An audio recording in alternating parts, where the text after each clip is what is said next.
qual é a relação do Diabo Loiro com milhares de filmes e vídeos na internet, no streamer, nos cinemas e na Blockbuster? Ou melhor, o Diabo Loiro, antes mesmo de nascer, foi a causa de milhares de filmes pelo mundo. Vamos lá, vamos tentar explicar aqui. Vamos pensar que nós, seres humanos, somos uma ideia, somos um pensamento, somos uma determinação comportamental ou somos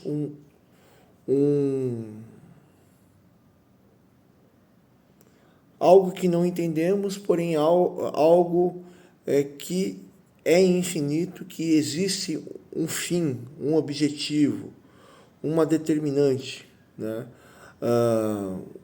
Um ideal que tenta equilibrar, lidar, entender todas as coisas para haver o equilíbrio de tudo, né? Mas antes de eu chegar nesta alquimização intelectual, vamos falar aqui sobre o Diabo Loiro. O Diabo Loiro, ele falou que teve uma época que a mãe dele falou que ele estava totalmente fora da realidade, né? E a partir do momento que ele estava totalmente fora da realidade, né? Ele começou como fala, a delirar, a surtar, e dentro desse surto, dessa ruptura da realidade, né? O Diabo Loiro começou a criar uma realidade que somente existia a ele e que tudo e todos deveriam estar direcionados para ele alcançar esse objetivo estabelecido, né? Esse transtorno de personalidade, essa dedução lógica que era dominante e não fazia ele interagir com as coisas, a não ser pelo transtorno de personalidade ou por essa conclusão lógica dominante pelo inconsciente dele, né? Tanto que o Diabo Loiro, depois que ele percebeu que não existia só o transtorno de personalidade dele e o mundo que ele criou e que ele queria que todos fossem servientes a esse mundo que ele criou, o Diabo Loiro ele percebeu que a única verdade em relação do transtorno de personalidade dele e a tentativa de impor esse transtorno de personalidade, esse complexo narcisista, é que tudo que ele fazia, independente do que acontecesse, mesmo que ele ganhasse, ele sempre estaria cansado e sofrendo. Então, a partir do momento que ele estava sempre cansado e sofrendo, ele descobriu que a única verdade e que o propósito estabelecido dele, ou o transtorno de personalidade dele, era o sofrimento, e que o sofrimento é muito pior do que a morte, e ele falou que ele desejava a morte dia e noite quando ele fazia o mal com todo mundo, né? Tanto que esses dias ele como fala, ele interditou elevador, trocou interdição de elevador, dizendo que o elevador que estava funcionando não era para entrar, o que estava quebrado era para entrar, e ele não tinha elevador, e ele falou que ele não teria paz se alguém morresse, que ele encharcou o corpo dele de um negócio lá e começou a dizer que o carrasco não ia fazer nada com ele, que o corpo dele era fechado, ele agarrou um cara, que ele fez um grupo no WhatsApp, que era o grupo da libertação, que era para se libertar desse... É o grupo contra o sistema e a liberdade do sistema, e ele só estava falando de coisas criminosas para ele ser preso. E olha para você ver, eu abro um grupo para liberdade e eu só fico criando coisas para eu ir para a cadeia. Isso não é um mega de um transtorno de personalidade?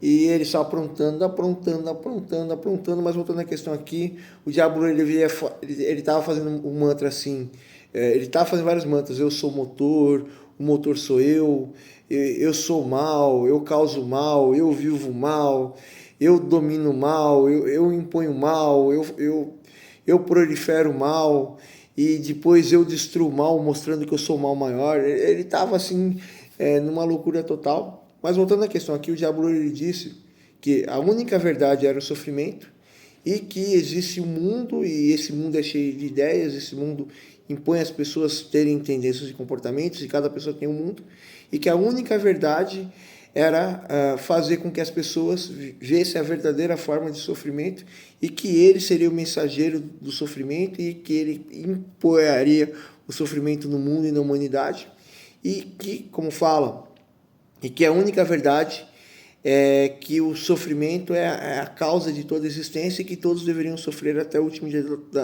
da vida delas pelo intermédio do diabo louro e que ele era a personificação do sofrimento absoluto, né? Isso é um mega transtorno de personalidade, né? E aí o diabo louro, né, com esse transtorno de personalidade, está fazendo loucura atrás de loucura, manipulação atrás de manipulação. Esses dias ele estava fazendo as pessoas todas brigarem, e aí eu fui resolver a questão. Eu falei assim, olha, se você resolver, você vai apanhar, porque eu queria uma situação tão complexa que não tem volta, né? E aí como fala, o diabo loiro, ele saiu totalmente do espectro borderline, né? E viajou direto para o espectro psicopata, né? Delirante, narcisista e maníaco, né? E ele estava tendo ideias criativas só para fazer mal para todas as pessoas. E ele estava falando assim, não, Thiago, você não pode querer matar as pessoas, né? Se eu não mato uma pessoa todo dia, o mundo vai ser um mundo triste e vazio. E não, também lembrei de outra coisa que ele aprontou. E, porém, Thiago, a maior verdade de todas como fala, é matar as pessoas pela mente. E aí você precisa entender o comportamento da pessoa, a mente da pessoa, invadir a mente da pessoa, e aí depois ficar torturando a pessoa infinitamente e tal. E aí ele estava mandando nos grupos assim, não, se não liberarem um capeta, a cada meia hora vai acontecer uma tragédia no mundo. Mano, o cara tava... O cara virou uma mistura de Arthur Israel, Profeta da Destruição, Noia, Valadares, a parte brava do Carrasco. Ele virou adepto a Fabi, ele virou a quejeira lá, a gangue do tijolo, o Java, o ogro, o Diabo Louro virou toda adeptube assim, não, que vai isso, aqui. E aí o que aconteceu? Ele delirou tanto que ele precisou fugir. E depois até mostra a foto pro Carrasco. Ele fugiu para um lugar lá parado de dizer que ele tá fugindo lá e tá falando que o mundo vai acabar. E que ele não vai sair mais. Ele tá igual um youtuber que posta trocentos vídeos do mato quando ele sai do mato para comprar coisa. E depois ele volta correndo pro mato, que o youtuber surtou, tá ligado? O cara, ele delirou.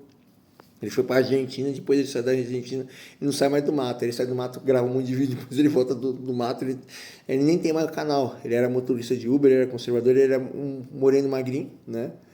E o cara delirou. E o diabo tá igualzinho o cara, mano, no meio do mato.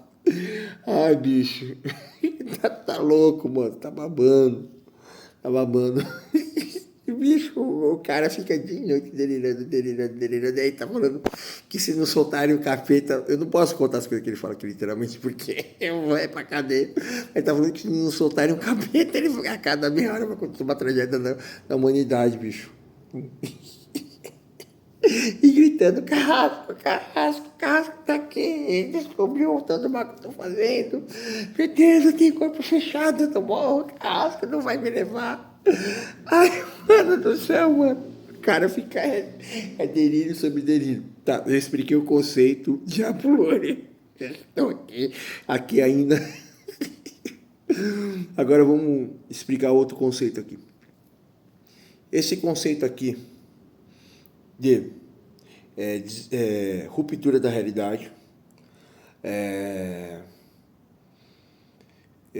criar uma realidade, ver que essa realidade é um fracasso ainda muito pior da causa da ruptura da realidade e criar uma outra realidade tão transtornada que é uma realidade que quer dominar todas as realidades, está em todos os filmes, né?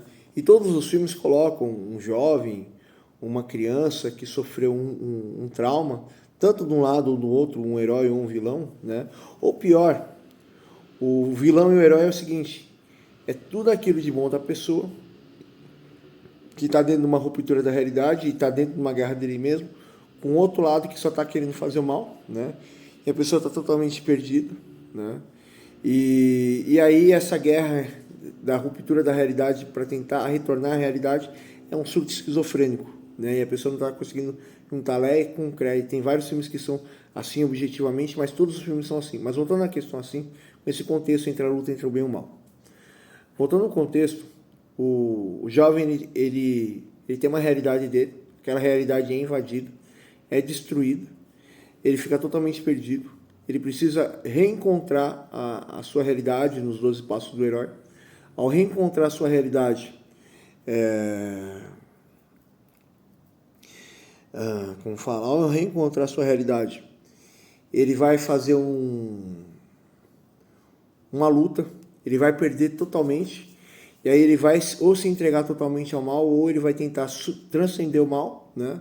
E aí ele vai tentar impor essa fé que ele tem perante a tudo e todos, ou destruir totalmente o mal, ou se tornar um tirano ainda muito pior, né? Então, basicamente, todos os filmes têm o conceito do surto delirante do diabo loiro, ou o que acontece? Todo filme é uma representação sobre a cartaz de Freud, o trauma extremamente profundo que vai para o borderline, bipolaridade, esquizofrenia e psicopatia, né, que é o controle de tudo e a pessoa só quer infligir o mal à pessoa. E essa é a relação, né? Eu fiz um floreio no começo, viajei na loucura do Diabo Louro e aí no final não tive tanto gás para terminar.